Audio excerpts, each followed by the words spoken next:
Hey entrepreneurs, your mood matters. It matters a lot, more so I'd say than someone who has a typical job. Someone who shows up to a job can typically make themselves trudge through, even if their energy's low. And here's something I want you to remember. Your energy and your mood are related. So if you do things that involve self-care, having things to look forward to, if you practice setting the right intention to enjoy your work on purpose, for example, your mood goes up, and as a result, your energy goes up. When your energy is higher, you tend to have better ideas, you tend to come to your work with better attitude, you tend to be more creative, and there's this rolling snowball effect where higher energy begets higher mood, which begets higher energy. And so there's a positive association between self-care and thinking the kinds of things that keep your mood high and having the energy to be able to endure the difficulties that sometimes come up as an entrepreneur. So this week, what I want to challenge you to do is to try to enjoy your work more on purpose with this very simple technique.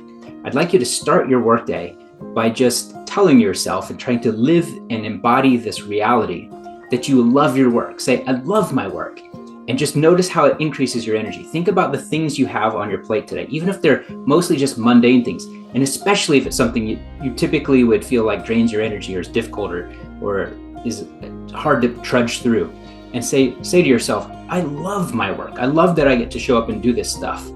And watch what happens to your energy.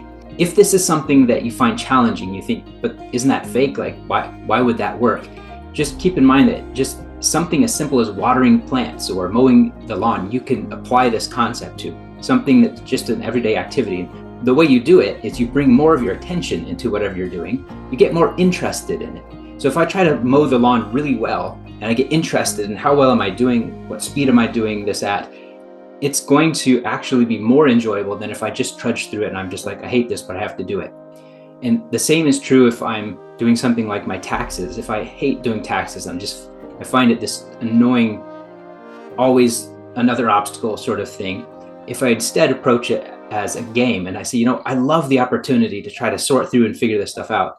Even if that's not my base mentality, it's not that I'm fooling myself and I think that it actually is the best thing. It's that I'm shifting through autogenic suggestion, which is just telling yourself something, and it does have an effect. For example, research shows that when you're drifting off to sleep at night, if you tell yourself, I'm going to sleep deeply tonight, and you picture in your mind's eye, your body relaxing into a very deep, deep sleep, that you actually do sleep more deeply. That's autogenic suggestion. It's like a very surface level aspect of what probably is behind some of the effects we see with clinical hypnosis. And so autogenic suggestion matters. Like what you tell yourself matters. And in this simple way, I'm just challenging you to start your day by saying, I love my work. Watch and see what happens. Just treat it like an experiment. Get interested in even the most mundane things in your work and say, I love this. I love this opportunity to work on this stuff. So here's your challenge for the week. Treat it like practice. Practice the art of loving what you do. Don't think of it as, I'll try it, and if it works, then it's good. And if it doesn't, then Todd's wrong. Instead, I'd challenge you to say, I'm going to practice getting better at the skill of loving what I do, because you're going to work anyway. So you might as well enjoy the journey.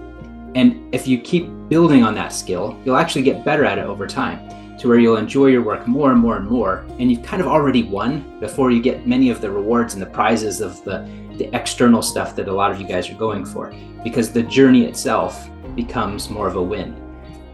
I challenge you to practice this, to take it seriously, and see that inside, what's happening inside your mind is just as important, if not more so, than whatever happens in the outside world, the external circumstances this week.